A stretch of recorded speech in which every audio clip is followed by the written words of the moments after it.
Kita menantikan berita Nusantara. Veteran Rakyat Republik Indonesia Amin Rais bersama sejumlah ulama alumni Gerakan 212 dan Persatuan Pekerja Muslim Indonesia atau PPMI mendatangi kantor Komnas HAM di Jalan Latu Harari, Menteng, Jakarta Pusat. Mereka mendesak Komnas HAM segera membentuk tim investigasi untuk menangani kasus dugaan kriminalisasi terhadap sejumlah ulama dan aktivis yang dilakukan aparat penegak hukum. Sejumlah tokoh agama dan aktivis seperti Amin Rais, Egy Sujana, dan Ustadz Ansufri Sambo siang tadi menemui Komisioner Komnas HAM. Kedatangan mereka kali ini untuk mendesak Komnas HAM segera membentuk tim investigasi khusus guna mengungkap adanya upaya kriminalisasi dan tuduhan makar yang dialami oleh para ulama dan aktivis yang sempat diamankan pihak kepolisian. Mantan Ketua MPR RI juga meminta Komnas HAM melalui DPR segera memanggil Presiden Joko Widodo untuk didengar keterangannya terkait perkembangan kasus yang hingga saat ini tidak jelas penyelesaiannya. Menanggapi permintaan tersebut, Komisioner Komnas HAM Natalius Pigai berjanji akan segera membentuk tim khusus. Rencananya para alumni Gerakan Aksi 212 akan kembali mendatangi Komnas HAM hari Selasa mendatang untuk memberikan bukti atas kasus dugaan kriminalisasi yang dialami aktivis dan ulama. Bukan hanya ulama, aktivis seperti Mas Bintang, Mbak Rahmawati, dan lain-lain. Mas Bintang itu cuma kirim surat kepada MPR, mungkinkah untuk di-impeach terbuka ya, bagaimana kriminalisasi ditahan dan tidak ada tuntunannya, Kiflannya ditahan tidak ada tuntunannya, ini apa-apaan ya. Jadi ini sebuah perkembangan negeri kita yang amat sangat membahayakan. Jadi kita harus mengatakan investigasi. Saya menyetop. Nah, jadi saya masih ada sedikit kepercayaan. Bung Jokowi mudah-mudahan sadar, ya, tidak dikerumuni orang-orang yang hanya asal presiden senang, ya. Lama-lama nanti makin subur. Jadi Bung Jokowi, tolong Anda kembali jadi Jokowi yang asli. Akan langsung kepada komisioner yang lain untuk membentuk tim investigasi di Komnas HAM. Saya kira urgensitas pembentukan tim investigasi itu penting karena untuk memastikan adanya keadilan bagi mereka yang menjadi korban dan kepastian hukum bagi negara. Kemudian sejumlah ulama didampingi tim pengacara Muslim melaporkan kriminalisasi terhadap ulama ke Komnas HAM. Kita segera bergabung dengan rekan Priscilla Siregar di sana. Selamat siang. Sila, silakan dengan laporan Anda.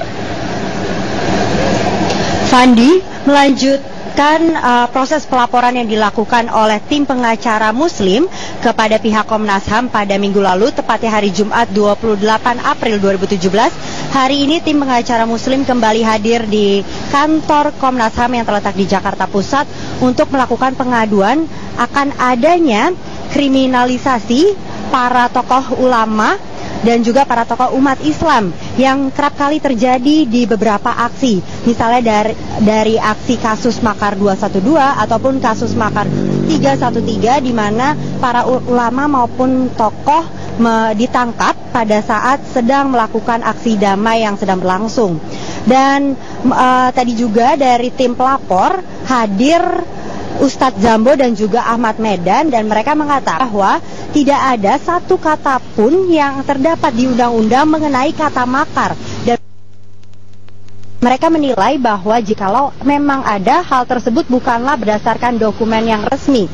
Dari sini tim pelapor meminta dua hal terhadap Komnas HAM, yaitu yang pertama adalah meminta pada pihak Komnas HAM untuk membuat tim investigasi yang bersifat independen yang dinamakan TGPF, yaitu Tim Gabungan Pencari Fakta, untuk menyelidiki kasus makar ini. Dan juga yang kedua adalah meminta surat rekomendasi dari Presiden Republik Indonesia yaitu Joko Widodo untuk langsung memberikan atau membentuk tim investigasi yang bersifat independen ini.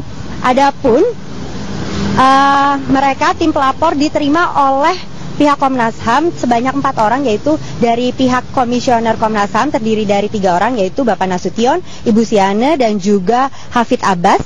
Dan juga untuk dari Ketua Komnas HAM hadir juga Pak Pigai yang menanggapi akan pelaporan dan juga pemberian bukti-bukti ataupun data untuk penguatan pelaporan hari ini.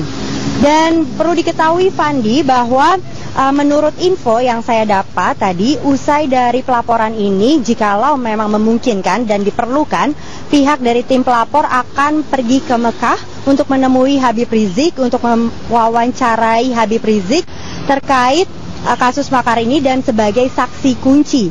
Dan jikalau memang pelaporan yang mereka lakukan ini tidak ditindaklanjuti oleh pihak Komnas HAM, maka mereka akan pergi ke Den Haag untuk melaporkannya ke pihak Komnas HAM internasional.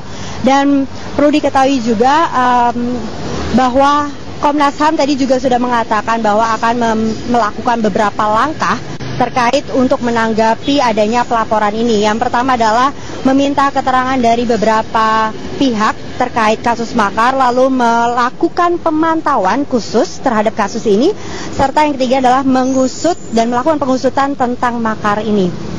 Dan hingga detik ini, Fandi, proses pengaduan dan pelaporan masih terus berlangsung di ruang pengaduan Komnas HAM yang terletak di Jakarta Pusat. Kembali ke studio, Fandi. Baik, terima kasih Sila untuk laporan Anda. Selamat bertugas kembali. Pemirsa Priscila, jika kita melihat bahwa ada laporan yang masuk sebetulnya Komisi Kejaksaan dalam proses persidangan yang sedang berlangsung, tidakkah seharusnya ini dimaknai dalam bentuk bahwa ya sudah, ini ada kritik tanpa sebetulnya harus berusaha melakukan unjuk rasa kembali? Begini, sebenarnya unjuk rasa itu sebagaimana yang saya sampaikan tadi, Dinda, bahwa mengapa massa turun ke jalan dan unjuk rasa, ya, kemudian menyampaikan persoalannya di jalan, ya, ini karena tadi ada semacam timbul ketidakpercayaan dari masyarakat atau tadi public distrust terhadap kinerja atau penegak hukum, dalam hal ini jaksa. Jaksa jelas-jelas ini partisan, ya.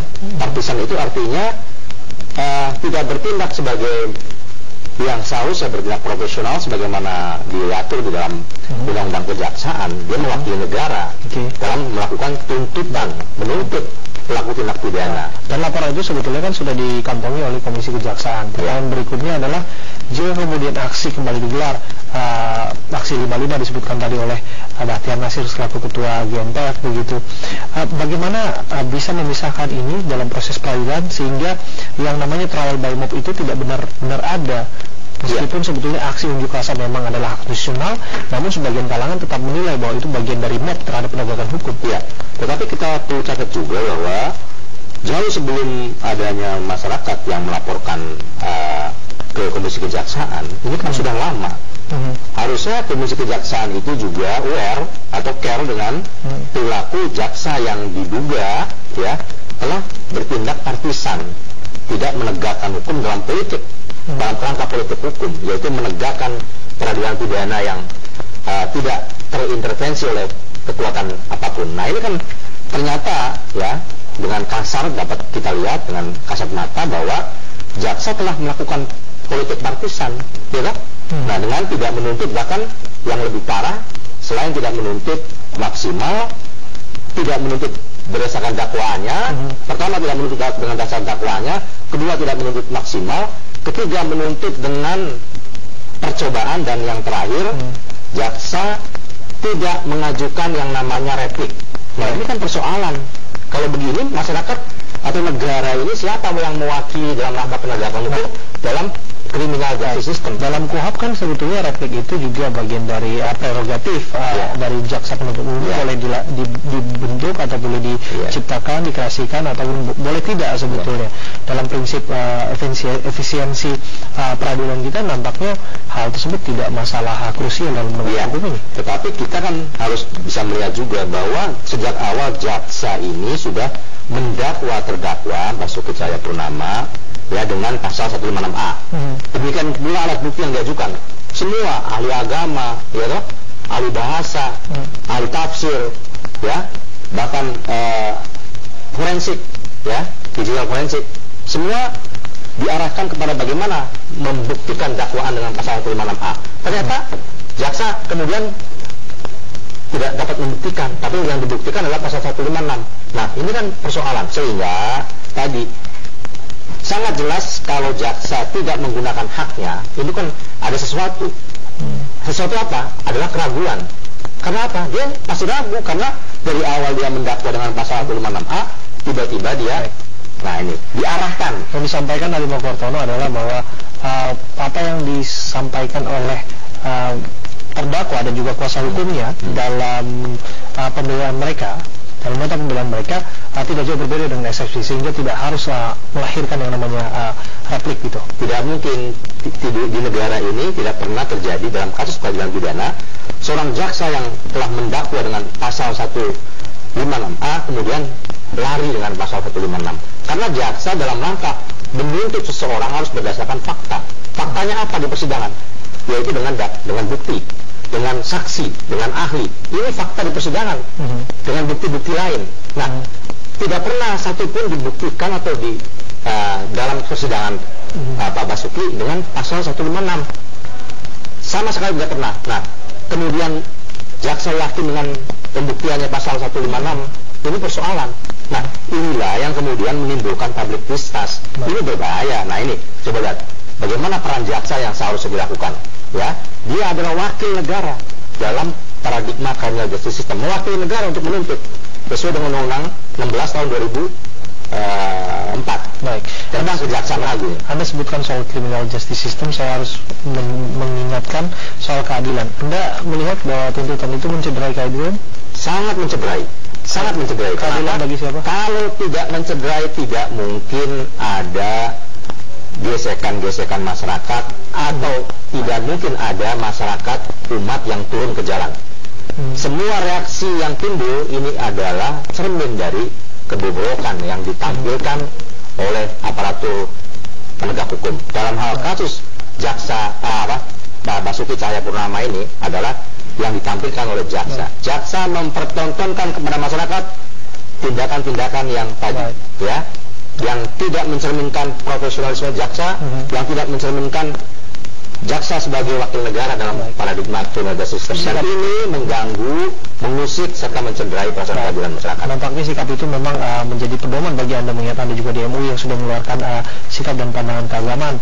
Berbicara soal keadilan, barangkali memang ada yang merasa tidak adil begitu, namun bagaimana keadilan bagi seorang terdakwa dan juga opini dan persepsi lain yang menganggap bahwa sebetulnya Pak Ahok itu tidak menodaikan agama. Betul. Berdasarkan apa yang sudah kita saksikan di muka persidangan, pada kenyataannya juga bahwa ada pihak-pihak dan ahli agama yang juga menyatakan bahwa beliau tidak terbukti menistakan agama.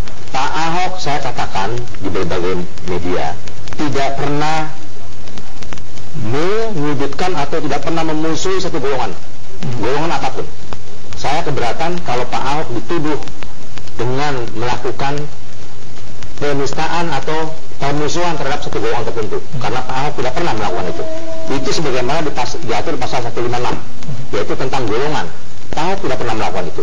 Nah, tetapi perlu diingat bahwa kembali lagi, dakwaan jaksa sejak awal adalah menggunakan pasal 156A. Oleh karenanya kita mesti ingat bahwa saksi-saksi yang diajukan, baik Kiai Ma'ruf Amin, ya, saksi ahli agama yang lain, kemudian saksi dari Muhammadiyah, saksi dari PBNU, semua menyatakan bahwa Pak Basuki Cahayapurnama telah melakukan penghinaan terhadap agama dan penghinaan terhadap ulama.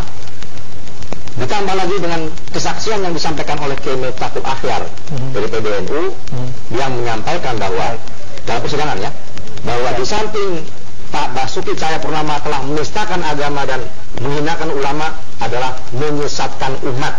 Nah, ini artinya sudah cukup jelas. Karena apa? Lembaga yang namanya MUI, lembaga yang namanya NU, lembaga yang namanya PP Muhammadiyah, itu lembaga keagamaan yang kredibel. Bahkan untuk sebuah perayaan Hari Raya Idul Fitri, pemerintah itu mendengar apa yang disampaikan oleh dan saran apa yang disampaikan oleh NU dan Muhammadiyah, MUI juga. Nah, jadi kalau hari ini kemudian jaksa tidak menggunakan referensi atau pandangan pendapat keagamaan yang disampaikan oleh MUI, PBNU dan PP Muhammadiyah, artinya bahwa jaksa telah mendelegitimasi, ya, lembaga keagamaan yang dinilai kredibel. Nanti ini nggak sesuai dengan peran jaksa. Baik, namun berbicara masalah pandangan dan sikap keagamaan, Anda sudah sebutkan tadi ahli bahkan saksi yang memberatkan terdakwa, ada charge yang meringankan, termasuk dari MUI juga sebetulnya meskipun dirinya mengaku personal, Kiai Haji Ahmad Isamuddin yang menyatakan sebetulnya bahwa tidak harusnya ada tabayun dan ada proses-proses yang harus dilakukan di sana begitu. Kami akan kembali untuk Anda saat lagi.